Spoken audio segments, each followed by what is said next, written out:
Halo Sobat Dunia Seribu Besar, semoga Sobat selalu diberi kesehatan, panjang umur, dan rizki yang melimpah, amin. Sebelum masuk ke alur ceritanya, jangan lupa dukung channel ini ya dengan klik subscribe, like, komen, dan share, terima kasih. Mari kita lanjutkan perjalanan, Li Qiye. Ungkapan tersebut menjadi landasan sepanjang zaman. Semua orang tidak merasakan apapun selain rasa hormat terhadap Dao Lord yang baru. Di lokasi yang terpencil dan tak terhitung, sepasang mata berkelip dan berkedip sekali sebelum menghilang lagi. Orang ini tetap berhati-hati meskipun area ini aman. Banyak master yang masih mencarinya. Irama Dao tertinggi akhirnya bubar. Hukum dan Dao dunia kembali ke putaran aslinya. Nenek moyang merasa lega setelah Grand Dao mereka kembali ke tubuh mereka. Bayangkan saja, Grand Dao tertinggi mereka baru saja lepas dari kendali mereka. Ini adalah perasaan yang buruk, menimbulkan kekhawatiran. Itu berarti mereka akan menjadi ikan di talenan tidak peduli seberapa kuat mereka dulu, mirip dengan manusia biasa. Kembalinya Grand Dao mereka berarti kekuatan mereka kembali lagi. Li Qiye melintasi ruang angkasa dan melakukan perjalanan lebih banyak melintasi hamparan. Dia mengunjungi banyak daerah yang luar biasa. Hari ini adalah kehancuran dari usia yang lebih tua. Isinya ruang kacau serta siklus kehidupan dan karma. Tempat itu dipenuhi cahaya bintang yang cemerlang dengan berbagai warna. Ini membuatnya tampak seperti dunia mimpi. Itu memiliki kedalaman yang layak untuk diteliti. Nenek moyang mencoba yang terbaik di sini dan tidak dapat memahami 10% misteri di sini. Rumor mengatakan bahwa 3 makhluk abadi dan nenek moyang terbaik pernah ke sini sebelumnya. Beberapa bahkan menambahkan keberadaan gelap ke dalam daftar ini. Secara keseluruhan, tempat itu sangat terkenal. Pendatang baru di dunia ini pada akhirnya akan datang ke sini untuk melihat-lihat. Sesuatu yang besar sedang terjadi hari ini. Aliran temporal yang penuh warna dan kacau kembali ke keadaan semula. Mereka menjadi pelangi waktu dan mulai mengalir ke atas. Di tempat ini, Li Qiye sedang menguji berbagai kedalaman dan pengendaliannya. Baik siklus kehidupan maupun karma tampak seperti buah persik matang yang diambil begitu saja olehnya dan dikupas, menampilkan tekstur lembut dan sari buah yang melimpah, sungguh menakjubkan. Begitu banyak nenek moyang yang menyaksikan Li Qiye kembali mengaguminya dengan rasa takjub dan kagum. Mereka telah datang ke sini sebelumnya dan mengetahui kesulitan yang ada. Mempelajari 10% tempat ini saja sudah merupakan pencapaian yang luar biasa. Saat ini, Li Qiye menguasainya dengan sempurna, belum lagi waktu yang dibutuhkan untuk itu sangat singkat. Dia berada pada ketinggian yang tidak dapat dijangkau.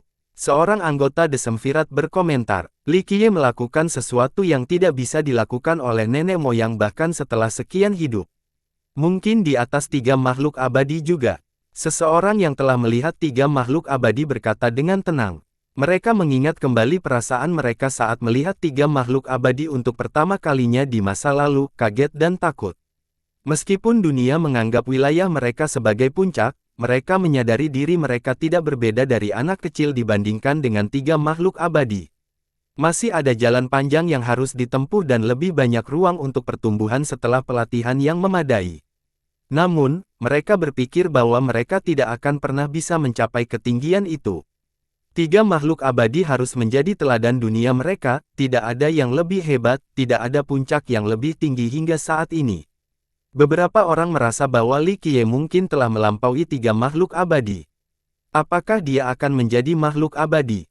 Hal ini menimbulkan pertanyaan. Makhluk abadi ketiga itu sendiri mengatakan bahwa mereka tidak mencapai level ini. Bagaimana dengan Li Qiye? Terdapat sebuah bintang di atas hamparan, mampu menelan segala jenis cahaya namun tetap menjadi bintang paling gelap. Sifatnya membuatnya mustahil untuk ditemukan tetapi banyak nenek moyang yang menyadari keberadaannya. Namanya adalah bintang Dao tersembunyi. Isinya seni mistis dan Dao, yang didambakan oleh hampir semua kekuatan. Mencari tahu misteri bintang ini pada tingkat dasar saja akan sangat bermanfaat. Sayangnya, itu terlalu berbahaya. Masuk berarti mengambil risiko tidak akan pernah bisa keluar. Dao dan kekayaan mereka sendiri bisa ditelan oleh bintang. Hari ini, Li Qiye telah tiba. Dia membuka matanya yang abadi dan mengeluarkan cahaya primordial. Misteri bintang tidak bisa disembunyikan darinya. Bahkan Dao tersembunyi pun tidak bisa bersembunyi darinya. Para leluhur yang menyaksikan tidak dapat mempercayainya dan menjadi iri. Mereka mendengar suara gemuruh keras saat dia mengaktifkan Grand Dawn-nya. Segala sesuatu dari bintang itu tercurah dan menjadi miliknya. Ini mirip dengan seseorang yang berdiri di pintu masuk perbendaharaan. Mereka cukup membuka sakunya dan semua permata serta harta karun di dalamnya berlomba-lomba untuk masuk ke sana. Beberapa telah mencoba dan gagal mendapatkan satu karya seni pun. Sekarang, dia sudah mendapatkan semuanya, tidak mungkin ada panen yang lebih besar. Betapa bedanya, ini sangat membuat frustrasi. Anggota The Semvirat lainnya mengungkapkan senyuman pahit. Yang lain merasakan hal yang sama.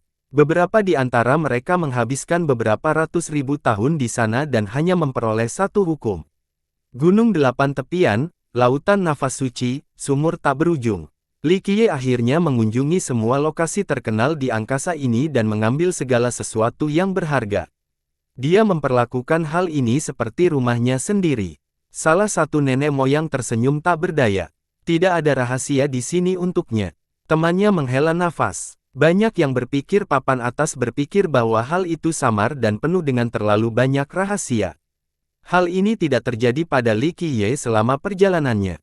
Oleh karena itu, para nenek moyang mengambil kesimpulan lain. Jika seluruh hamparan tidak bisa bersembunyi darinya, maka keberadaan gelap itu seharusnya juga tidak bisa bersembunyi. Semua yang telah dilakukan Li Qiye sejauh ini adalah persiapan menuju era barunya, mulai dari mendirikan yayasan hingga menyiapkan perintahnya. Daerah berbahaya dan misterinya tidak bisa disembunyikan sama sekali darinya. Hukum yang paling kabur dan samar pada akhirnya akan dijelaskan dan ditambahkan ke dalam repertoarnya. Tempat-tempat yang dianggap mengerikan oleh orang lain semuanya jatuh ke dalam genggamannya. Waktu terhenti selama perjalanannya. Baginya, 1000 tahun tidak ada bedanya dengan kilatan mata. Apalagi hamparannya mulai berubah karena pengaruhnya. Bahaya yang ditemukan di sini terus-menerus menghilang, seperti monster laut yang pernah mengamuk di lautan. Grand Dao tertingginya telah mencapai kematangan setelah dia melihat hampir seluruh hamparan, sama dengan pepohonannya. Sudah waktunya untuk membuka era baru. Oleh karena itu, ia memutuskan untuk mengikuti pelatihan terpencil. Dia tidak repot-repot mencari tempat rahasia demi alasan keamanan. Dia memilih laut secara acak dan menyegel area tersebut sebelum duduk. Meterainya memadatkan banyak sekali hukum. Grand Dao menjadi baja. Karma menjadi pintu gerbang, samsara menjadi landasan, yin yang berfungsi sebagai garis pertahanan, waktu bertindak sebagai kekuatan ofensif. Daerah itu segera menjadi benteng yang tak tertembus, mungkin tempat paling berbahaya di dunia. Tidak ada yang bisa menembus segel ini. Melakukan hal itu akan menghasilkan penyelesaian yang cepat, yang berakhir dengan menjadi abu. Dari perjalanan, berbagai afinitas yang membentuk segel ini berubah menjadi bentuk kristal. Tampaknya mereka tidak bisa memecahkannya. Li Qiye sedang berada di dalamnya. Banyak nenek moyang dan tuan menjadi terkejut. Kekuatan segel hanya mengirimkan gelombang kejut yang sangat besar. Bahkan satu helai energi saja dapat menghancurkan nenek moyang. Jadi, semua orang langsung tahu apa yang ingin dia lakukan. Tetap, seorang guru menarik napas dalam-dalam, pria itu sama-sama terguncang oleh kekuatan yang ada di segel itu, tetapi yang paling penting, mengapa? Li Qiye sudah cukup mengerikan. Jika berhasil, seberapa mengerikan jadinya dia? Nenek moyang bergidik karena mereka tidak berada pada level yang sama dengannya. Bagaimana jika Li Qiye mengambil satu langkah ke depan? Nenek moyang yang brilian kesulitan membayangkannya. Menembus puncak, seorang abadi sejati dengan kehidupan abadi. Salah satu anggota The Semvirat berkemah. Kehidupan abadi adalah tujuan semua nenek moyang dan tuan.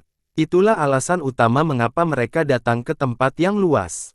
Sayangnya, terlepas dari usaha dan bakat mereka yang rajin, mereka masih belum bisa mencapai akhir dari jalan ini, tidak ada seorang pun yang berhasil. Mungkin Li Qiye punya peluang jika sesi ini menghasilkan hasil. Hal ini tentu saja menarik perhatian semua orang. Beberapa orang kadang-kadang memperhatikan perubahan yang ditemukan di sini, ingin mengetahui badan tinggi Li Qiye di masa depan. Namun, 1 tahun berlalu dan tidak terjadi apa-apa segel pada yang mengkristal itu. 2 tahun, cerita yang sama. 3 tahun, tidak ada apa-apa. 10 tahun, 20 tahun, 30 tahun. 3000 tahun, 30.000 tahun, 100.000 tahun. Laut tetap tertutup dan tidak bisa ditembus, tidak ada seorang pun yang tahu apa yang terjadi di dalam diri Li Qiye. 100.000 tahun bukanlah waktu yang lama bagi nenek moyang di angkasa. Namun, itu jelas merupakan periode yang lama bagi yang lain. 300.000 tahun berlalu dalam sekejap mata, masih belum ada apa-apa. Sementara itu, banyak perubahan terjadi di setiap dunia. Bakat dan pahlawan jatuhan, manusia tak dikenal menjadi hebat. Sistem Dao berubah menjadi abu, digantikan oleh sistem lain. Nenek moyang baru muncul di 3 dewa. Semakin banyak kehendak surga yang muncul di 9 dunia, berarti semakin banyak kaisar abadi. 13 benua tetap semarak dengan gelombang talenta dari semua ras, raja abadi, kaisar langit, dan kaisar ilahi. Sayangnya, segel yang mengkristal tetap sama. Orang-orang semakin melupakannya. Kembali ke 9 dunia, orang-orang telah melupakan perdana kaisar mereka, pria dengan 13 istana. Ceritanya berubah menjadi sejarah kemudian menjadi legenda. Beberapa mulai memahami keberadaannya. Di 13 benua, pria bernama Verces yang menindas 3 ras besar juga dilupakan. Manusia yang dulunya bangga berhentinya mendidih. Dalam Tri Immortals, generasi mendatang selalu mengungkit turunnya kegelapan karena pertempuran berdarah. Kerugian mereka terukir jauh dalam sejarah sistem masing-masing. Satu orang selalu dibesarkan, penyelamat mereka, nenek moyang utama. Pria dengan 13 nenek moyang yang telah melakukan banyak keajaiban. Tepat setelah bencana tersebut, setiap sistem, sekte, dan individu berpikir sebagai penyelamat dan pelindung mereka. Setiap rumah tangga bahkan membangun plakat ibadah untuknya. Sayangnya, seiring berjalannya waktu, perbuatan gemilangnya pun syarat debu, terlupakan. Semakin sedikit orang yang memuja perdana progenitor. Sebagian besar patung dan tabletnya tidak dapat bertahan dalam waktu ujian. Mereka yang melakukannya telah dilupakan, tidak ada lagi yang datang untuk memberikan rasa hormat mereka. Bagaimanapun, ini sudah 300.000 tahun. Gelombang baru menggantikan gelombang sebelumnya. Keturunan masa depan melupakan karakter ini. Hanya makhluk lama dan berpengetahuan yang mengingat kisahnya di setiap dunia. Di pekuburan di 9 dunia, beberapa makhluk memandang ke langit. Mereka tahu bahwa sayap gelap burung gagak akan menelan 9 dunia lagi. Gagak hitam tidak akan jatuh dengan mudah. Mereka tahu bahwa selama langit yang tinggi masih ada, burung gagak hitam juga akan ada. Seperti di 13 benua, banyak pasang mata yang bersembunyi di kegelapan terus mencoba membaca masa depan, sadar bahwa gagak terkutuk itu akan kembali suatu hari nanti. Gagak ini bukanlah orang yang menyerah sebelum mengalahkan musuhnya. Secara keseluruhan, kembalinya burung gagak akan mengubah segalanya tentang 9 dunia dan 13 benua. Tempat penebusan di 3 dewa membuat orang-orang juga menunggu karena ini hanyalah ketenangan sebelum badai. Verces akan menepati janjinya dan menyatukan situasi saat ini dengan membuka era baru. Oleh karena itu, mereka diam-diam menunggu kesempatan yang tepat. Mengenai luasnya, beberapa nenek-nenek moyang kadang-kadang melirik ke arah segel, bertanya-tanya akan jadi apa Verces setelah keluar. Di lokasi yang lebih dalam dan tak terhitung, makhluk tertentu terkadang tertutup segel di seluruh zaman sebelum menghilang. Perdana Kaisar, Perdana Nenek Moyang, dan bahkan Gagak Hitam, judul-judul ini dilupakan oleh sebagian besar orang. Namun, di puncak tempat penguasa dunia yang sebenarnya berdiri, mereka masih mengingat dan peduli dengan keberadaannya. Mereka yang takut tertidur terus-menerus tanpa melewati batas. Ini adalah pilihan yang bijaksana. Orang-orang biasa tidak tahu tentang badai yang akan segera terjadi. Segalanya akan segera berubah. Sayangnya, keberadaan besar sedang bersiap menghadapi badai ini. Semuanya akan dimulai dari awal sekali lagi. Mereka yang pernah merasakan kehebatan Li Qiye takut akan kelambanannya. Itu berarti dia sedang merencanakan sesuatu yang menakutkan dan menantang surga.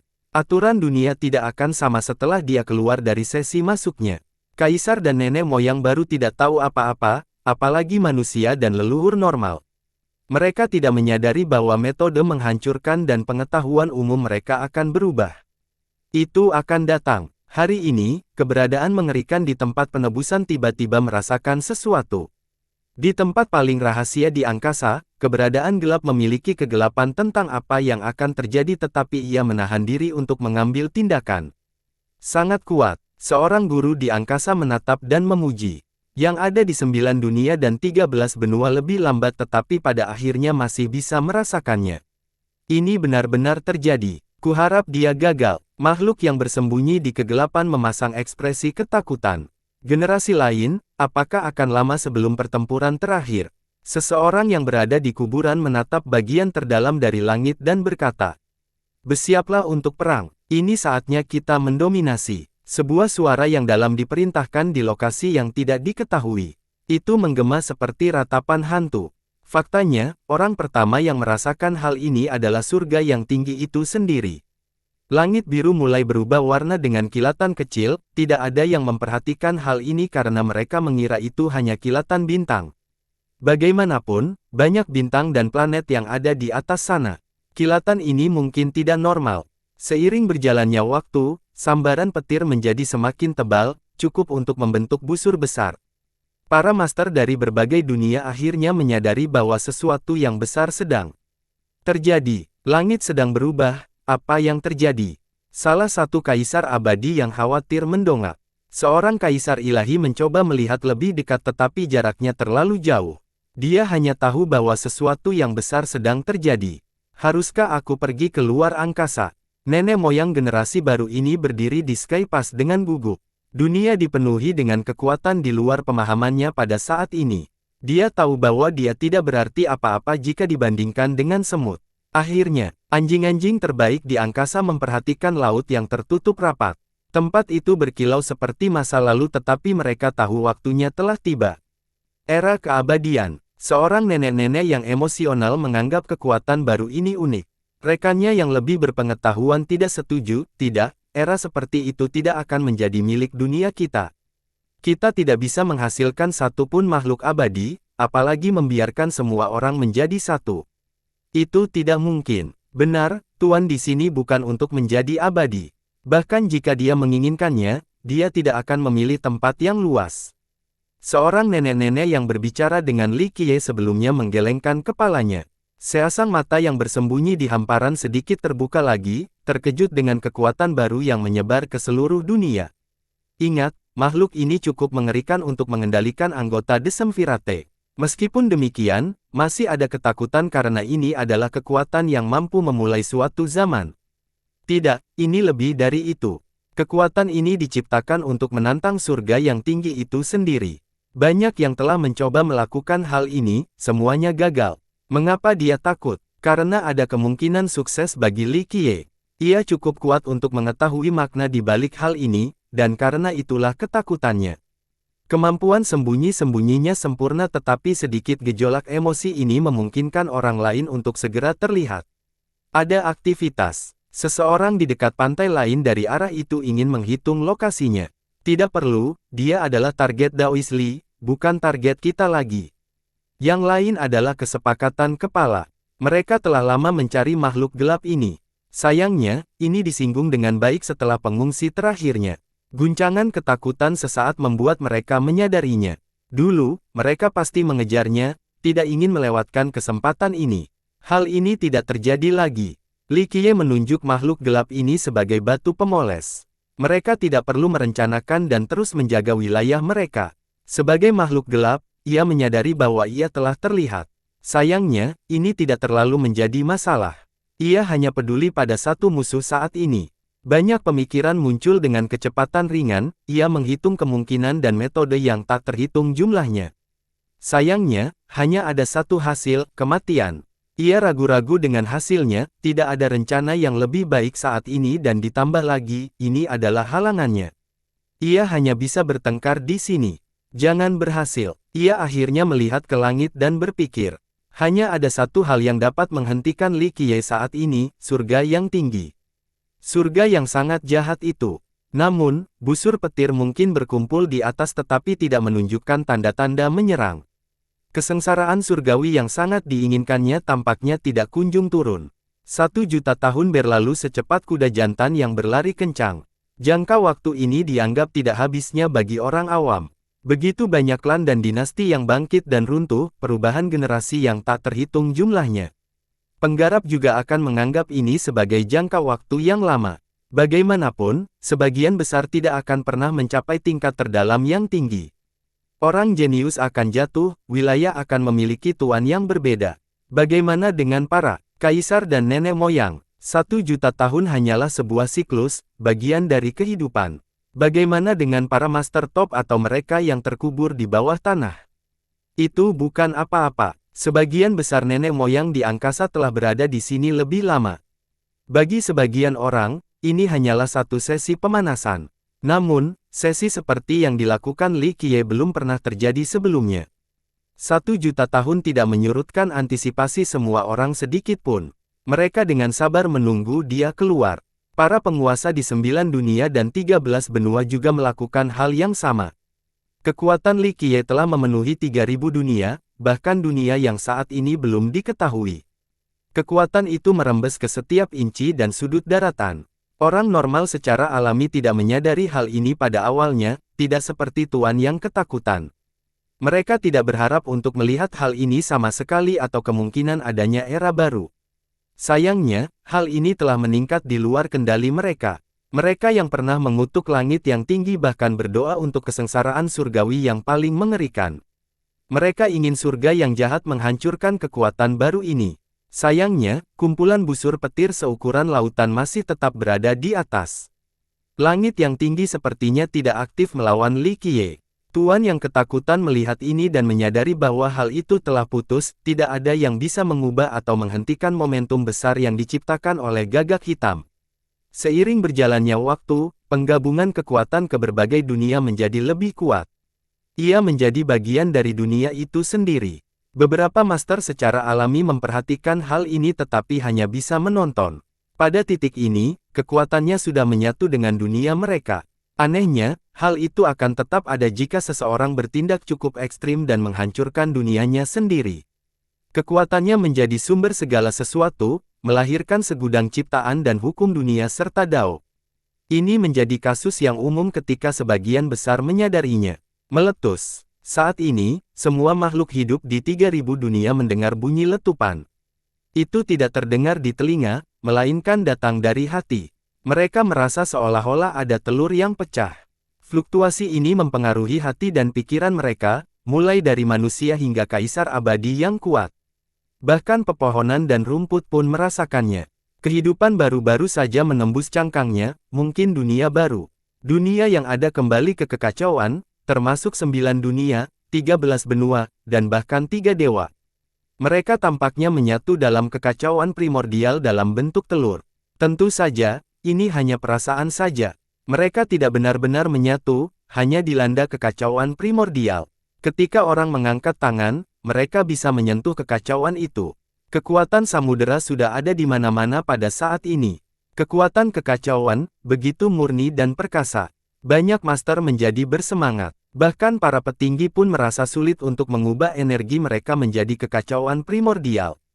Saat ini, sumber energi ini ada di mana-mana, sehingga mereka bersemangat saat mulai menyerap dan mengolahnya. Sebaliknya, para penguasa tetap waspada. Mereka menyegel indranya dan memutuskan samsara, tidak berani menyerap energi ini. Itu milik zaman baru. Melakukan hal itu berarti persetujuannya. Kalau tidak, penyerapannya akan sangat merugikan mereka. Sementara itu, penghuni seluruh dunia perlahan menyadari bahwa ada sesuatu yang berubah dalam diri mereka. Para pihak yang kuat mengetahui hal ini dengan cepat. Klasifikasi budidaya yang sudah ada menjadi kacau. God King, Dao Suci, Paragon berbudi luhur, semuanya berantakan total. Sistem peringkat baru diperlukan untuk budidaya. Ledakan, diluncurkan. Sebuah cahaya muncul saat mereka dilanda kecemasan akan hal yang tidak diketahui. Cahaya ini datang dari lautan yang tertutup di angkasa, cukup terang untuk mencapai 3000 dunia. Ledakan. Semua orang mendengar ledakan di kepala mereka, ledakan yang cukup keras untuk memulai zaman baru dengan membelah langit dan bumi menjadi ada. Kilatan primordial ini dengan jelas mendefinisikan semua ciptaan, energi murni melayang ke atas dan ketidakmurnian turun, kekacauan mulai memisahkan karma dan mendefinisikan samsara. Seolah-olah mereka melihat kilatan cahaya di kegelapan. Itu hanya berlangsung sekejap mata namun ini cukup untuk menentukan segalanya. Para penguasa segera mengerti bahwa Li Qiye akan keluar dari sesinya. Bas! Lebih banyak helai cahaya keluar dari segel yang mengkristal. Fenomena visual yang luar biasa muncul berikutnya. Di antara mereka ada makhluk sejati abadi yang menuju ke timur, Dewa Naga yang berdoa pancaran 3000 dunia. Untaian cahaya tidak dibatasi oleh ruang dan waktu, dapat dilihat oleh siapapun di lokasi manapun. Rupanya memikat dari mata dan pikiran.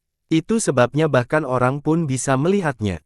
Mereka bertugas untuk mencapai dunia semua makhluk hidup dan hati dao mereka. Berdengung. Fenomena tersebut akhirnya menyebar cukup luas sehingga setiap orang dapat melihat fenomena visual tersebut terlepas dari lokasinya.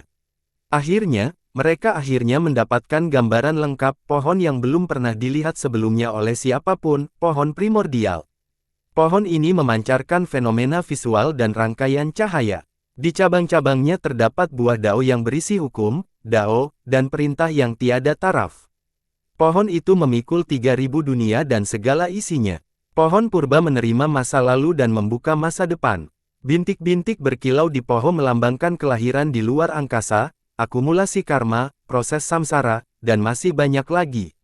Pohon itu menjadi asal-muasal dunia. Ia mulai membangun kerangka hukum dan perdamaian yang baru.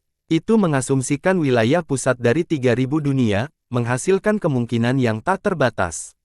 Ledakan diluncurkan. Banyak keadaan yang akhirnya terbentuk di langit. Orang bisa mendengar murka surga dari ledakan yang menggelegar. Setiap orang menjadi terancam, dari yang paling lemah hingga nenek moyang yang paling kuat. Ini adalah kemarahan dari eksistensi tertinggi. Itu sebabnya semua orang kehilangan kekuatan dan terjatuh dalam keadaan lumpuh di tanah, ketakutan. Mereka hanyalah cacing yang gemetaran di bawah kaki raksasa. Surga yang tinggi akhirnya marah. Cahaya mulai berkumpul di atas saat langit yang tinggi adalah tempat utama untuk mengirimkan kehancuran murni pada Li Qiye. Mereka yang berada dalam bayang-bayang mulai merayakannya. Mungkin malapetaka ini akan mengakhiri masalah ini. Ledakan, lautan petir akhirnya turun langsung ke arah Li Qiye di hamparan luas. Itu sudah tiba. Tuan yang bersembunyi bergidik, merasakan jiwa mereka meninggalkan tubuh mereka saat melihat ini. Mereka tetap bersembunyi di tempat teraman, tidak bergerak sedikitpun. Sedangkan orang biasa hanya bisa sujud di tanah. Mereka menjadi kosong dan kehilangan kewarasan di hadapan kekuatan yang luar biasa ini. Retakan, perbatasan dunia langsung runtuh saat malapetaka besar ini menenggelamkan 3000 dunia. Semua orang ketakutan, banyak yang kesal dan mengotori celananya karena ketakutan. Pohon primordial tiba-tiba melayang. Cabang-cabangnya yang besar memancarkan cahaya primordial langsung ke lubang yang pecah. Kesengsaraan yang menembus perbatasan dunia segera dihentikan. Hambatan-hambatan ini segera berubah, menyebabkan kematian yang berkepanjangan. Ini mirip dengan banjir yang melanda daratan dan berhasil melubangi. Peristiwa berikutnya seharusnya adalah kehancuran namun lubang tersebut tiba-tiba ditambal dan bencana dapat dicegah. Kesengsaraan terhenti di dimensi atas, tidak dapat menyusup ke dunia bawah. Apa? Tuan yang sulit ditangkap itu tersentak sebagai tanggapan. Sayapnya sudah matang sepenuhnya. Seorang ahli menarik napas dalam-dalam dan berkata, dia akan menyerang surga dengan cepat atau lambat. Ledakan. Setelah berhasil mengisolasi penutupan, akar pohon membentang 9 dunia, 13 benua menuju, dan banyak lainnya. Cahaya abadi mewujudkan kedua dunia ini. Negerinya mulai dipenuhi kekuatan baru. Rune Dao yang tak terhitung jumlahnya muncul, mengisi dan menyusun kembali jalinan kenyataan. Memperbaiki. Hukum dan peraturan Dao baru dibuat dalam proses ini dengan cara yang harmonis. Akhirnya, seluruh dunia membuka halaman baru. Era baru akhirnya dimulai. Mulai hari ini, semua makhluk hidup dapat melihat ke atas dan melihat pohon purba tumbuh di dunia mereka. Satu sisi dari akar utamanya dibor ke 9 dunia, yang lainnya di 13 benua. Puncak pohon mencapai hingga ketiga dewa, dikelilingi kabut dan kabut utama. Cabang-cabang dan dedaunannya membentang hingga ke dunia lain. Tatanan dan aturan hidup baru telah diciptakan sesuai dengan kriteria pohon. Era baru dan tatanan baru. Para penguasa yang kuat tidak punya pilihan selain menerima zaman baru. Bahkan surga yang tinggi berhenti bereaksi, sepertinya menerima zaman itu juga. Bagaimana ini bisa terjadi? Suatu zaman baru telah tiba sebelum kehancuran yang lama. Seorang penguasa dalam bayang-bayang dipenuhi dengan kekaguman, menggunakan masa lalu sebagai tanah subur untuk menciptakan pohon ini. Gagak hitam ini telah mencapai prestasi yang belum pernah terjadi sebelumnya. Beberapa bangsawan lain mulai merasa gelisah dengan keberhasilan gagak hitam. Ada kemungkinan dia akan menyapu 3.000 dunia terlebih dahulu sebelum menyerang surga. Pada saat itu, mereka harus menyerah atau mengambil risiko kehancuran. Hari ini akan menjadi legenda dalam sejarah. Belakangan, ada yang menyebut tanggal ini sebagai permulaan purba, fajar dunia, atau penciptaan zaman. Ziarah baru dimulai dengan keberadaan pohon tersebut. Beberapa mulai mengolah dao di dekat dan di bawah. Mereka yang mampu mengumpulkan pohon menunjukkan bakat mereka yang sempurna. Banyak hal terjadi dalam 30.000 tahun berikutnya. Satu orang berhasil membuktikan dao mereka terlebih dahulu di dekat pohon. Cahaya emas mencapai seluruh dunia saat orang ini mengambil bentuk emas dan mengucapkan gelar Dao Lord. Kemudian, seorang pendekar pedang dengan tubuh seperti berlian belati ke sini dan menjadi tercerahkan dengan dao. Ini memberi mereka buah dao. Banyak orang lain yang berhasil mempelajari berbagai seni dan keterampilan sebelum menghilang dari dunia. Perubahan besar terjadi di 9 dunia dan 13 benua. Periode 30.000 tahun ini dikenal sebagai zaman gemilang. Suatu hari, pohon purba tiba-tiba menghilang dari pandangan.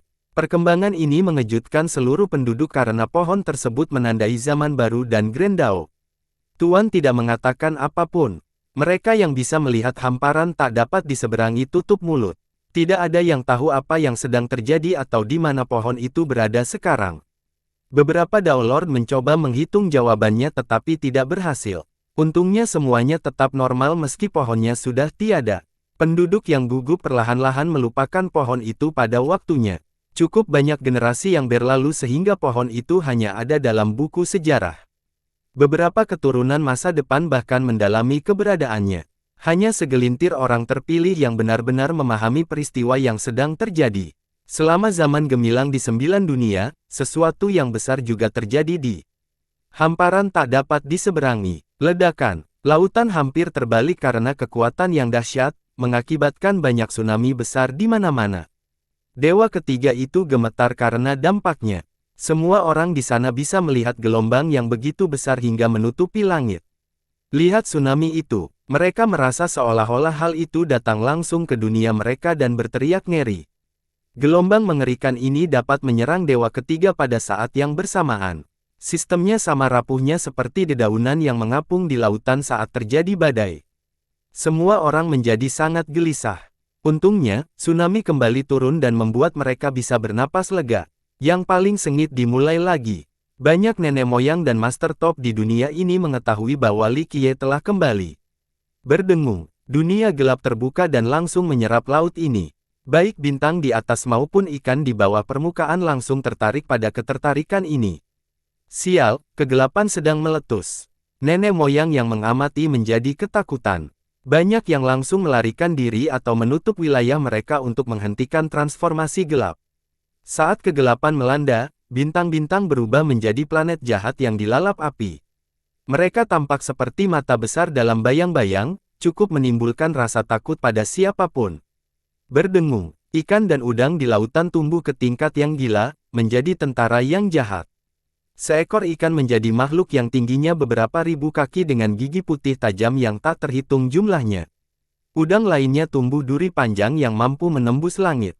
Kekuatan gelap ini cukup untuk melakukan perjalanan melintasi hamparan sampai ke 3 dewa.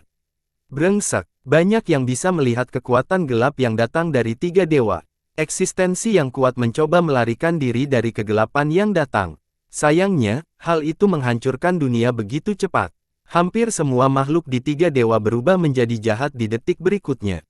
Ah, sisik mulai tumbuh pada para petani ini. Tubuh mereka menjadi bengkok. Wajah mereka bengkok, anggota tubuh mereka berubah menjadi cakar. Bahkan tumbuhan dan pohon pun menjadi entitas jahat. Dunia menjadi wilayah gelap yang mengerikan. Tidak, kekuatan gelap ini terlalu berlebihan. Banyak nenek moyang di angkasa yang bergidik ketakutan. Tidak ada satupun nenek moyang yang bisa menghentikan kekuatan ini secara langsung, bahkan anggota The Semvirat pun tidak ketika sendirian. Namun, sinar api dengan kecepatan meteor melintasi dunia dan menyapu kegelapan. Berdengung, afinitas gelap menjadi abu terlepas dari kekuasaan. Hewan dan manusia dari 3 dewa kembali ke bentuk aslinya. Li Qiye akhirnya muncul di angkasa. Cahaya abadi di sekelilingnya berkedip-kedip seperti api. Ruang dan waktu tidak lagi membatasi dirinya. Dengan demikian, bahkan mereka yang berada di tiga dewa dapat melihat dengan jelas seolah-olah dia berada tepat di depan mereka. Siapa itu? Ini adalah pertama kalinya mereka melihat karakter ilahi ini. Sebagian besar sudah tergeletak meski dia tidak membiarkan auranya meletus. Setelah bertahun-tahun, dia menjadi legenda. Mereka yang mengenalnya hanya sedikit, apalagi mengenalinya. Dia adalah perdana nenek moyang yang legendaris. Seseorang di masa lalu masih hidup dan terkubur seiring waktu untuk memperpanjang umurnya. Dia bukan siapa-siapa saat itu, tetapi sekarang, seorang leluhur yang tak terkalahkan. Meskipun demikian, dia tetap terjatuh dan membenturkan kepalanya ke beton untuk menunjukkan rasa hormat. Utama, penyelamat kita yang menghentikan kegelapan saat itu, dia ada di sini lagi untuk menyelamatkan kita semua. Air mata mengalir di pipinya. Nenek-nenek moyang utama, nenek moyang yang terbangun mulai menangis. Mereka selamat dari perang gelap saat itu. Berkat dia, sejarah kembali terulang. Penyelamat kita, nenek moyang utama, gelarnya bergema di tiga dewa lagi. Generasi mendatang hampir melupakan perang gelap dan nenek moyang mereka hingga saat ini. Mereka sekali lagi menikmati berkahnya saat dia menyelamatkan mereka dari kegelapan. Rasa bersyukur sangat dan membuat mereka menangis. Sementara itu, Li Qiye tidak melihat ke belakang pada tiga dewa, hanya fokus pada kegelapan di hadapannya. Sejak dia menyapu gelombang gelap, kegelapan yang tersisa berkumpul dan membentuk-bentuk satu orang, keberadaan gelap yang bersembunyi di hamparan. Hanya mata yang terlihat, mata gelap gulata seperti langit malam. Identitas dan wajahnya tetap tersembunyi. Dia juga tidak mengeluarkan auranya dan mungkin masih menyerupai jurang terdalam yang bisa menelan orang-orang yang mendekat. Bahkan nenek moyang pun ketakutan setelah melihatnya. Semua orang secara alami akan menjadi lumpuh, bahkan tidak mampu melihatnya. Biasanya, dia akan mendominasi musuhnya sepenuhnya hanya dengan aura dan prestisenya. Sayangnya, dia sepertinya tidak dapat diunggulkan dibandingkan Li Qiye. Mengerahkan momentum dan auranya tidak dapat mempengaruhi Li Qiye sedikit pun. Apakah keberadaan ini dapat berjalan kembali? Seorang nenek yang meringkuk setelah kekuatan Li Qiye memaksa keberadaan kegelapan keluar. Ini sebenarnya bukan kali pertama. Ketika Li Qiye menanam pohonnya di 9 dunia dan 13 benua, dia juga menghilangkan keberadaan gelap ini. Pada awalnya, yang terakhir melakukan perlawanan dengan baik tetapi akhirnya mengalami kemunduran besar dengan cedera berat dan harus melarikan diri. Keduanya bertarung berkali-kali dalam 30.000 tahun terakhir. Eksistensi gelap yakin akan kekuatan pada upaya pertama mereka, hanya untuk kalah. Kemudian, dia fokus untuk bertahan hidup dan berlari daripada berlama-lama. Pertarungan pertama itu menjelaskan bahwa dia bukanlah tandingan Li Qiye. Yang terburuk, dia sendirian di ruang angkasa dan tidak dapat menemukan bantuan. Dia sudah lama ingin membawa sekutunya ke dunia ini tetapi waktunya tidak tepat. Saya tidak mengerti, Anda mungkin lebih kuat tetapi tetap tidak dapat menemukan saya secepatnya. Mata gelap itu menatap Li Qiye. Menjadi lebih lemah tidak membuatnya kehilangan ketenangannya. Seni silumannya tak tertandingi, memungkinkan dia bersembunyi begitu lama dari tiga makhluk abadi. Anehnya, setelah Li Qiye muncul pertama kali, pria itu dengan mudahnya mengulangi upaya berikutnya. Seolah-olah kemampuan sembunyi-sembunyinya yang tiada taranya tidak layak disebutkan di hadapan Li Qiye. Dia memiliki keyakinan mutlak pada kemampuan ini dan tidak percaya bahwa Li Qiye dapat melakukannya dengan kekuatannya sendiri. Sayangnya, memang demikianlah masalahnya. Namun dia bisa lari dan Li Qiye masih bisa melihatnya dengan mudah. Dia adalah eksistensi tertinggi. Belum lagi manusia biasa, bahkan nenek moyang pun adalah serangga dibandingkan dengannya. Kini, skenarionya terbalik. Dia menganggap perjuangannya sia-sia dan sia-sia. Hal ini pada akhirnya akan berakhir dengan kematian. Hal ini meningkatkan kepercayaan dirinya karena tidak ada jalan keluar dari pengejarnya. Metode yang paling menantang surga untuk menyelubungi dirinya sendiri atau lokasi paling rahasia tidak berhasil. Tidak sulit di suatu tempat untuk menemukanmu. Tapi sebenarnya untuk segera melakukannya, saya mendapat bantuan dari luar. Li Qiye mendengus dan mengungkapkannya. Dia kemudian mengeluarkan sebuah kotak dan mengetuknya, saya harus berterima kasih kepada leluhur api untuk ini. Dia meninggalkan beberapa petunjuk. Saya tahu dia punya motif tersembunyi. Mata gelap itu memancarkan dan memancarkan sinar paling tajam. Li Qiye mendapatkan kotak ini dari Kuali selama upacara kelahiran kembali di kapal ekspedisi. Dia mengusir leluhur api dan tiba. Siapa yang tahu, mungkin Anda bisa bertanya padanya saat melihatnya turun di Sungai Kuning. Kalau begitu, dia mungkin akan melakukannya. Li Qiye tersenyum. Aku seharusnya menghancurkannya. Keberadaannya diucapkan dengan penyesalan. Hanya satu langkah yang salah dan dia kehilangan segalanya, dikejar seperti anjing sekarang. Jadi ternyata benda itu adalah sehelai rambut dan sebuah kuku jari tangan. Leluhur api diam-diam mengambilnya. Ini tidak dianggap sebagai artefak khusus atau semacamnya. Namun, hal itu cukup bermanfaat bagi Li Qiye. Benda-benda itu berisi aura dan karma keberadaan. Itu sebabnya seseorang bertanya-tanya Li Qiye bisa menggunakannya untuk menemukan keberadaannya. Bersembunyi menjadi mustahil. Jangan bersedih, aku masih bisa menemukanmu tanpanya. Itu hanya akan memakan waktu lebih lama. Li Qiye tersenyum. Apa yang kamu inginkan? Keberadaannya berhenti memikirkan masa lalu dan berhenti peduli. Itu hanya satu kesalahan kecil dalam jangka waktu yang lama. Tidak ada, hanya menggunakanmu untuk pemanasan, semacam batu pemoles, kata Li Qiye.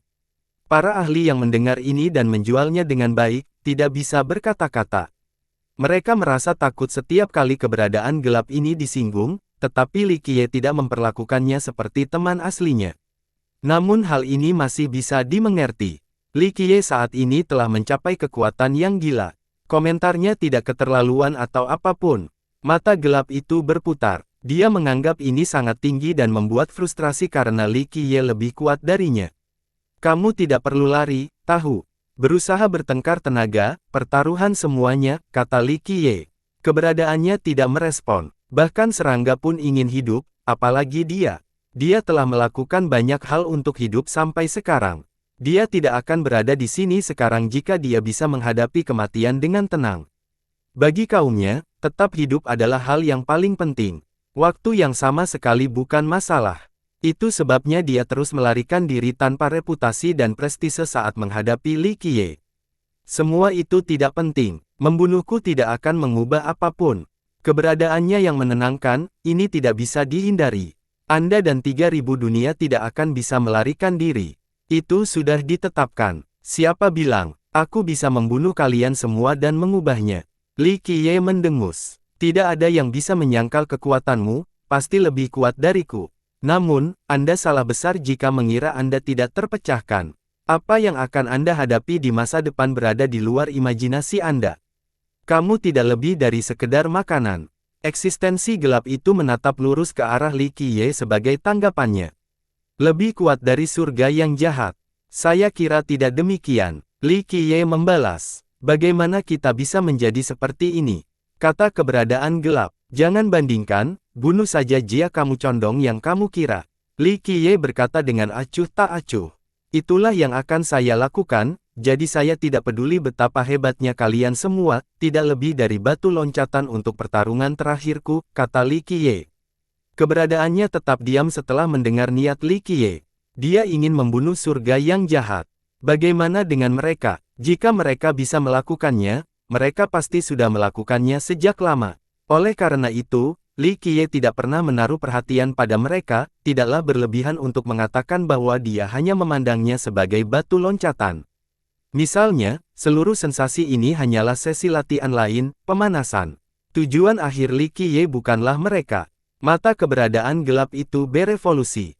Mereka selalu memandang orang lain sebagai semut, namun kini, mereka telah menjadi mangsa orang lain. Saya sebenarnya menantikannya, saya yakin saya tidak akan kecewa. Li Qiye tersenyum dan berkata. Sepasang mata gelap tiba-tiba menyatu, berubah menjadi lubang hitam paling karismatik dan menggoda. Nenek moyang tidak akan berani melihat bentuk ini karena jiwa mereka akan tersedot ke dalam, tidak bisa keluar. Tentu saja, ini sama sekali tidak berguna melawan Li Qiye. Anda pasti akan terhibur. Keberadaan gelap berbicara, itu tergantung pada level yang bisa kamu capai, mungkin setelah kamu cukup tinggi, kamu akan bisa bertemu orang itu. Di saat perpecahan ini, dia mulai memikirkan tentang seseorang yang sudah lama tidak terlihat. Bahkan makhluk tua seperti mereka sudah mulai lupa. Namun, tidak peduli berapa banyak era yang telah berlalu, dia tahu bahwa orang ini masih ada. Hanya saja tidak ada yang mendapat kesempatan untuk melihat dia dan kemampuannya saat ini. Saya pernah mendengar tentang orang ini sebelumnya, jadi ya, saya sangat menantikan pertemuan itu. Li Qiye melihat sekilas rasa geli di matanya. Aku khawatir kamu yang saat ini tidak bisa. Eksistensi gelap berhenti mengingat dan menggelengkan kepalanya. Aku sadar. Emosi Li Qiye tidak berfluktuasi sedikit pun saat dia mengangguk dan tersenyum, tetapi ini hanya masalah waktu, segera. Keberadaan gelap direnungkan. Dia tahu bahwa Li Qiye sedang memoles Grand Dawn-nya dan tentu saja, dia adalah targetnya saat ini. Apakah kita akan melakukan ini? Saya dapat menunjukkan kepada Anda memerlukan panduan jika Anda ingin mengoordinasikan semuanya. Dia akhirnya berkata. Para master top lainnya mendengar ini dan menjadi ketakutan. Saran ini benar-benar menggiurkan karena Li Qiye dan keberadaan gelap ini akan menjadi duo yang perkasa, cukup untuk menimbulkan keputusasaan siapapun. Tidak, saya tidak membutuhkan panduan. Jika tidak ada jalan, saya akan membuatnya sendiri. Li Qiye menenangkan. Benar, sepertinya aku harus mati di dunia ini. Keberadaan itu mengangguk. Itu pasti jika kamu tidak bisa mengalahkanku. Jangan khawatir, Anda tidak akan kesepian lama-lama. Temanmu akan datang. Li Qiye tersenyum. Ayo pergi. Eksistensi gelap tidak bisa mengatakan apa-apa lagi dan mengangkat tangan, menyembunyikan kenyataan di telapak tangan. Berdengung. Tiga dewa dan arahnya berubah menjadi bentuk yang aneh, sepertinya sedang dalam proses penyempurnaan. Waktu dan ruang berubah menjadi segel. Segel Dao ini dapat langsung menyegel apapun, mampu menghancurkan lebih dari 100 leluhur dalam sekejap mata.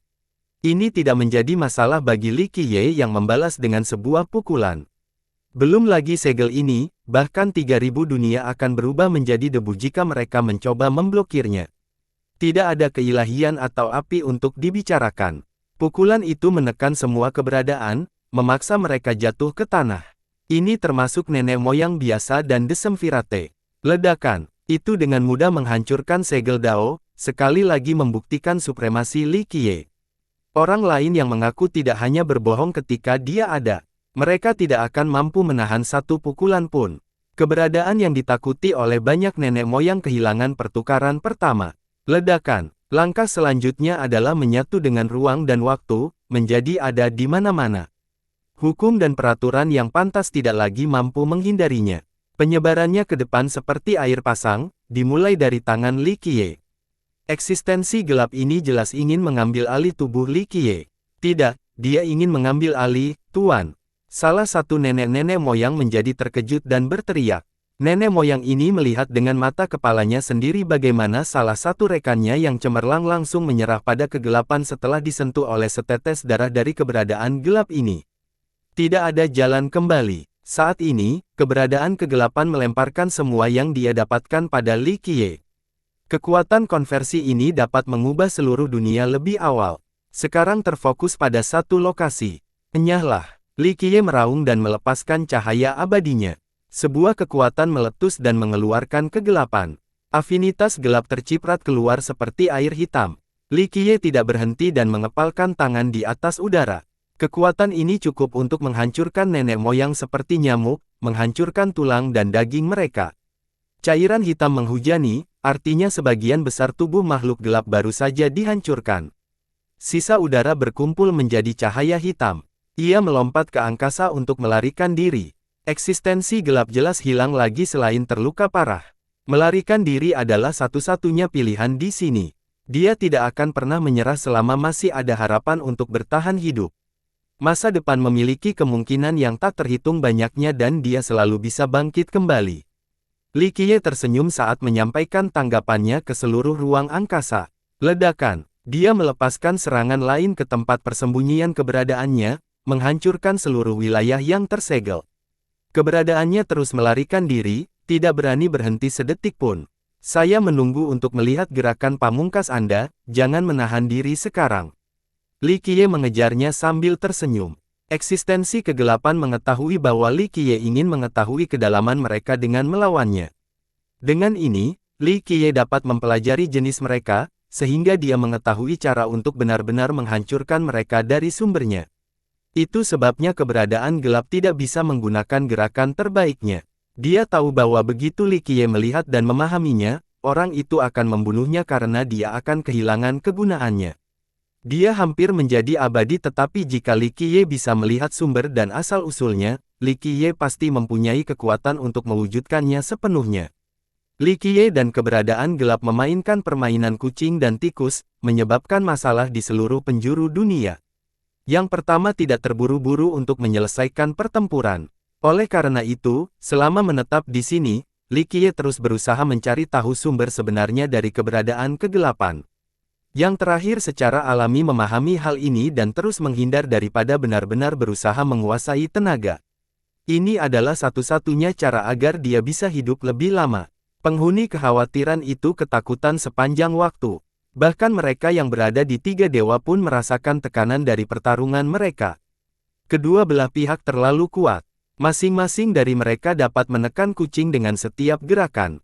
Itu sebabnya semua makhluk hidup tidak dapat menangani hal ini dan merasa seperti semut. Ini sudah berakhir. Salah satu nenek mulai berdoa. Mereka tahu bahwa Li Qiye ingin menyiksa dirinya sendiri dengan keberadaannya, tetapi tekanan ini terlalu berat untuk ditanggungnya. Mereka menghabiskan setiap hari hidup mereka dalam ketakutan.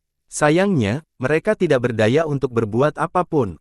Seiring berjalannya waktu, gempa bumi dan ledakan menjadi hal biasa di wilayah tersebut. Semua orang mulai terbiasa dengannya. Keberadaan gelap terus kalah dalam pertempuran tetapi bertahan dan melarikan diri setiap saat. Cedera dan kekalahan tak membuatnya putus asa. Ia akan selalu kabur jika diberi kesempatan tanpa berpikir untuk menyerah. Hati Dao-nya benar-benar dibuat dihormati oleh para penonton. Faktanya, tempat ini menjadi pelajaran bagi pendidikan bagi para master terbaik di dunia. Mereka melihat seperti apa hati Dao yang tangguh, sesuatu yang sangat bermanfaat untuk menghancurkan. Beberapa dari mereka akan menyerah setelah kalah berkali-kali dan menghabiskan semua hukum dan teknik yang pantas.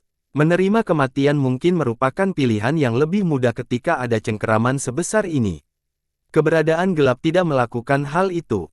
Dia tetap menyerah dan tidak mempedulikan hal lain hanya untuk bertahan hidup. Ledakan. Hari ini, dia kalah lagi. Kegelapannya menghilang setelah ledakan lain dan dia terlempar menuju cakrawala. Meski begitu, selama masih ada kegelapan, dia tetap memilih lari. Anehnya, Li Qiye berhenti dan tidak mengikuti kali ini. Baiklah, saya sudah selesai bermain. Saya akan memberikan kesempatan untuk pulih. Li Qiye tersenyum dan gelisah sebelum menghilang. Pengabaian yang tiba-tiba ini tentu saja mengejutkan semua orang. Kenapa dia tidak mengejarnya? Tidak ada yang mengerti alasannya. Li Qiye jelas bisa membunuh keberadaan ini kapanpun, terlepas dari metode dan artefak yang menantang surga. Ini akan menjadi bencana bagi hamparan dan tiga dewa, membiarkan berkeliaran secara bebas. Salah satu nenek moyang menjadi khawatir. Mungkin ini sebuah rencana. Tuan sedang menyembunyikan sesuatu. Rekan lain yang berwawasan luas mengangkat esensi dan berkata, kenyataannya, bahkan keberadaan yang gelap pun membingungkan. Dia memiliki pemikiran yang sama seperti banyak orang lainnya, bahwa Li Qiye merencanakan sesuatu yang tidak baik. Itu sebabnya dia memilih tempat persembunyian terbaik dan mengamati dengan sabar. Intuisi membayangkan bahwa Li Qiye tidak akan membiarkan pergi seperti ini. Pasti ada sesuatu yang salah. Kecemasan dan ketakutan tentu saja muncul berikutnya. Rencana Li Qiye ini jelas merupakan berita buruk baginya. Namun, Li Qiye benar-benar menghentikan keberadaan kegelapan. Dia mencapai sisi lain dari hamparan dan bermeditasi di daerah terpencil. Dia memegang tangannya dan segera menyegelnya. Waktu dan ruang, samsara, karma, yin dan yang, 6 dao, semuanya menjadi mengkristal. Penghalang kristal ini berfungsi sebagai alat pertahanan terkuat sekaligus sangat berbahaya. Setiap penyusup pasti akan mati. Belum lagi nenek moyang, bahkan keberadaan gelap pun tidak akan berani datang ke sini. Tuan, dia memegangnya lagi. Para penonton tidak percaya. Dalam pikiran mereka, dia sudah menjadi eksistensi terkuat, puncak di antara puncak-puncak. Monster gelap itu tidak punya pilihan selain berlari seperti anjing dengan ekor terselip di antara kedua kakinya. Dengan demikian, Li Qiye mewakili puncak budidaya tertinggi, tidak ada yang bisa melampaui ini, atau setidaknya, mereka tidak dapat membayangkannya. Apa langkah selanjutnya? Tidak ada seorang pun yang benar-benar tahu. Lagi, keberadaan gelap menegaskan bahwa Li Qiye tidak mengejarnya lagi. Dia memiliki pemahaman yang lebih baik tentang tingkat terpanas dibandingkan dengan yang lain dan tahu apa yang ingin dituju oleh Li Qiye. Mereka sebelumnya telah membahas topik ini sebelumnya. Dia mengatakan bahwa Li Qiye masih memiliki jalan yang harus dilalui sebelum mencapai orang itu. Li Qiye menjawab bahwa ini hanya masalah waktu saja, segera. Dia benar-benar melakukannya. Sekarang, dia menyadari mengapa Li Qiye berkata demikian. Itu bukan hanya sebuah rencana, Li Qiye benar-benar ingin melakukannya. Apakah pemusnahan akan terjadi? Atau revolusi? Dia memanggil ketakutan. Dia mulai menghitung kemungkinannya sekali lagi. Sayangnya, tidak ada jawaban. Meski luar biasa perkasa, ini masih berada pada level luar ramalan dan derivasinya. Hasil yang diperolehnya hanyalah hipotetis, kemungkinan jauh berbeda dari kenyataan. Bagaimana kalau itu benar-benar orang itu? Keberadaan gelap memikirkan orang lain yang telah lama hilang. Pria di puncak itu berlatih lagi dan membuat semua orang kecewa. Ini termasuk keberadaan gelap. Dia ingin lari sejauh mungkin. Sayangnya, dia tidak bisa meninggalkan dunia ini. Hamparan itu luar biasa luasnya. Mustahil bagi siapapun untuk melakukan perjalanan sejauh itu. Beberapa waktu yang lalu, dia sendiri mengira bahwa itu cukup besar dengan banyak tempat persembunyian yang bahkan tidak dapat dijangkau oleh nenek moyang. Hari ini, dia memperkirakan kecil dan tidak ada tempat untuk bersembunyi. Ini karena Li Qiye terlalu kuat dan mampu mengunjungi hampir seluruh wilayah tersebut. Itu sebabnya bersembunyi menjadi sia-sia. Untungnya, Li Qiye beristirahat untuk berlatih sehingga dia bisa hidup lebih lama. Sementara itu, semua orang mulai berspekulasi tentang keadaan Li Qiye setelah keluar dari sesi ini. Mungkin dunia yang benar-benar baru, mendefinisikan ulang puncaknya. Kata salah satu nenek-nenek moyang. Li Qiye sudah melakukannya sekali. Dia berdiri di ketinggian yang belum pernah dicapai orang lain, bahkan makhluk ketiga abadi itu. Saya tidak bisa membayangkannya. Salah satu nenek-nenek moyang. Beberapa dari mereka telah mencoba sepanjang hidup mereka untuk menjadi lebih kuat sehingga mereka bisa mengalahkan keberadaan kegelapan. Sayangnya, Li Qiye menganggap ini sangat mudah dan telah mengalahkan pria itu berkali-kali. Itu sebabnya menjadi sulit membayangkan seseorang yang begitu kuat menjadi semakin kuat. Makhluk abadi ketiga menaruh perhatian besar pada sesi kedua ini. Li Qiye mungkin bisa menembus batas yang mereka ketahui. Mereka sudah lama terjebak di dunia ini, berikut langkah selanjutnya sangatlah sulit. Faktanya, mengejar Li Qiye saat ini akan memakan waktu lama. Sayangnya, dia sepertinya tidak berhenti. Kecepatan peningkatannya jauh melebihi perhitungan dan imajinasi mereka. Semua orang berasumsi bahwa dia akan memagarinya selama puluhan juta tahun atau bahkan lebih lama. Sebaliknya, hanya butuh waktu beberapa ribu tahun. Hal ini mengejutkan semua orang karena beberapa ribu tahun hanyalah sekejap mata bagi master seperti mereka. Dia keluar. Meskipun laut yang mengkristal memiliki cahaya menyilaukan yang sama, banyak master top dapat merasakan sesuatu yang berbeda pada saat ini. Tidak ada yang bisa melihat Li Qiye tetapi mereka tahu bahwa dia telah berdiri dan hampir pergi. Ya, kamu benar. Dia muncul di benak mereka tanpa undangan atau alasan. Hal ini tentu saja membuat takut para master ini meskipun mereka memiliki pengalaman hidup yang kaya. Mereka telah merasakan kesakitan dan kesengsaraan sehingga hati mereka cukup tangguh. Tentu saja, mereka tidak bisa dipatahkan atau apapun, hanya lebih kuat dalam skala relatif. Oleh karena itu, membobol pikiran mereka tetap merupakan tugas yang sulit. Infiltrasi mental yang berhasil berarti dominasi total. Ini tidak mungkin dilakukan oleh mereka yang berada pada level yang sama. Sayangnya, tidak satupun dari mereka merasakan apapun. Mereka bahkan tidak mempunyai kesempatan untuk melawan sebelum Li Qiye memasuki pikiran mereka. Dia menjadi Tuhan mereka, jiwa mereka, segalanya bagi mereka. Dan ini membuat mereka basah kuyup oleh keringat dingin. Hanya satu pemikiran darinya akan mampu mengubah mereka menjadi iblis atau Buddha, atau sekadar abu. Dia mempunyai kendali mutlak atas nasib mereka. Ingat, dia bahkan belum muncul. Kemampuannya yang tak terpecahkan telah mencapai tingkat berikutnya, mampu menghancurkan 1 miliar tanpa melakukan upaya apapun. Ini adalah mitos keadaan yang mampu menghancurkan suatu zaman hanya dengan satu pikiran. Eksistensi gelap segera merasakannya juga dan menyegel keenam indranya beserta pikirannya. Dia sangat gugup, sama seperti orang itu. Dia mengingatnya sekali lagi. Dia adalah makhluk tertinggi yang bisa menyalakan dunia dan tidak merasa takut setelah jutaan tahun. Dia akhirnya kehilangan perasaan ini juga sampai sekarang. Dia tahu bahwa jika Li Qiye mengambil alih pikirannya, dia pasti akan tamat. Ini tidak sama dengan kekalahan sebelumnya. Dia menderita luka parah namun masih bisa melarikan diri. Dia sebenarnya tidak merasa takut karena dia selalu berpikir bahwa dia mempunyai peluang bagus untuk bertahan hidup. Hal ini mungkin tidak terjadi lagi. Jika Li Qiye keluar dengan tekad untuk membunuh, dia akan benar-benar hilang dari keberadaannya. Dia telah melawan musuh yang kuat sebelumnya dan kalah. Sayangnya, dia berhasil bertahan. Untuk orang seperti dia, selama dia masih mempunyai satu niat yang tersisa, dia akan tetap kuat 1.000.000 tahun kemudian. Hanya makhluk setingkat Li Qiye yang bisa benar-benar dibunuh. Saya harus membunuh. Eksistensi gelap mengambil keputusan. Keabadiannya tidak cukup untuk menyelamatkannya dari musuh ini.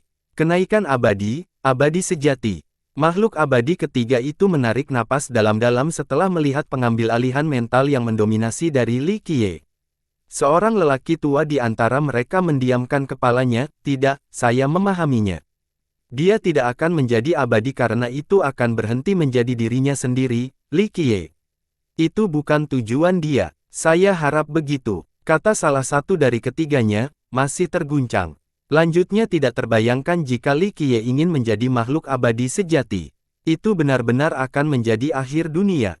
Tuan kegelapan dan keberadaan mengerikan tidak layak untuk disebutkan. Akibatnya, ribu dunia ketiga, bukan hanya 3 dewa, akan runtuh. Bersambung.